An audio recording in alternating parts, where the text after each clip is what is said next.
গ্রামের মানুষ যা সহজে পায়, শহরের মানুষ এই সব জিনিস কিনে খায়।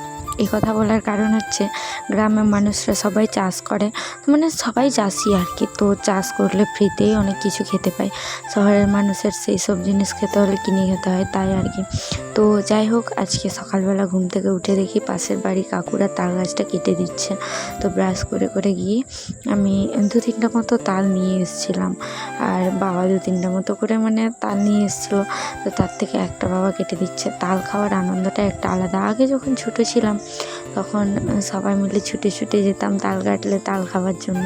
তো এখন আর সেই সব কিছু হয় না। তো যাই হোক, আমার বাবা ঘরেই তাল কেটে দিচ্ছে।